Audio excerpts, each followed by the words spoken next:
Good morning, Palmer Ridge. I'm Miguel McElhental. And I'm Grace Guerin. Thanks for tuning into our show. We have a great year in store for you guys. Make sure to tune in every week to witness the magic. Fellowship of Christian Athletes meets every Monday at the Ponderosa Campground from 7 to 9 p.m., and all students are invited. Come join us for food, games, and fun. See Ms. Phillips if you have any questions. To kick off our show, Gabe had a day at the races and documented the experience. Dragon boat racing is a sport that dates back to ancient China, but today it's a major league sport. Recently, Colorado Springs had the privilege of hosting a leg of their tour. Dragon racing is the world's fastest growing water sport. There are divisions all around the world, from Toronto all the way to Hong Kong. Oh yeah, up until actually this year we've been doing only Colorado. And it was originally just Sloan's Lake, which is in Denver, and then we came here last year for the first time for Colorado Springs, and actually this year at the festival we got invited to go to Hong Kong, so we may be going completely out of country to race against some international teams. Teams can be as small as 10 members or as large as 50 members. Within the team there are specialized roles. The drummer, who keeps the beat for the paddlers. The paddler's job is to propel the boat and listen to the drummer, and the sweep, who steers the boat and keeps it on course. Each member works together to get to the finish line as quickly as possible.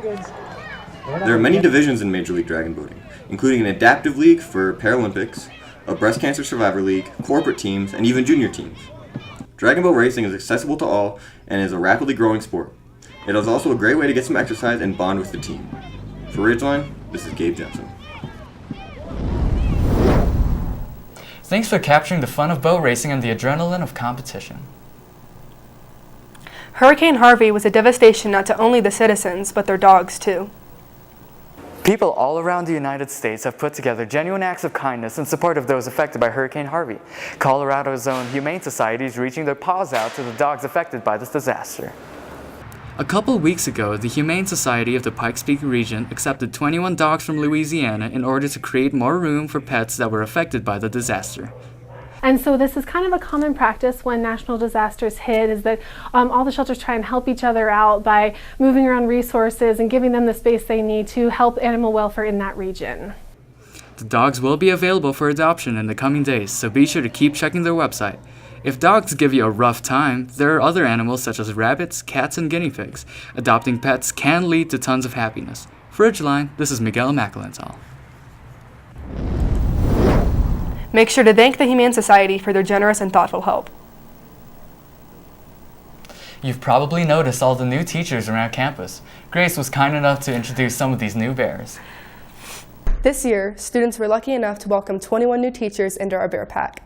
And for the next 2 weeks, I'll be helping you get to know them. Palmer Ridge has hired a whole new crew of teachers, some teaching math, some teaching science, some English, and even new athletic directors. For the next 2 weeks, I'll be interviewing and introducing the new teachers during the Ridgeline broadcasts and getting to know how they feel about their new school and the Palmer Ridge students. So far, the students have been really awesome, and they've been really fun to work with, and the staff has been really supportive and really helpful. If you have a new teacher or see one of them in the hallway, make sure to give them a warm welcome and show them how great Palmer Ridge is. For Ridgeline, this is Grace Guerin. So many new faces, I can't wait to get to know them. Cole balled up with the fellow students during the basketball workouts Palmer Ridge offers every morning.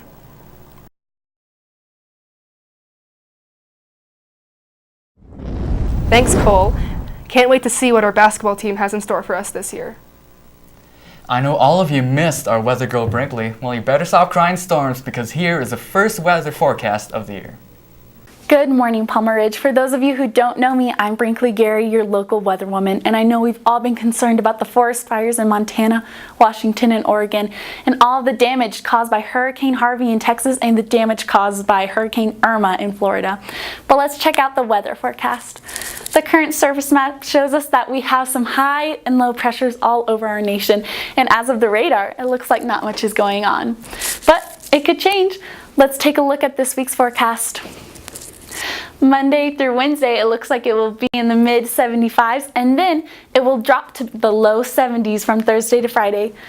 Well, Bears, that's all I have for you today. Whether you like it or not, that's this week's forecast. Back to y'all in the studio. Thanks, Brinkley. My curious questions about the weather are now answered. And that's our first show, Palmer Ridge. Have a good week.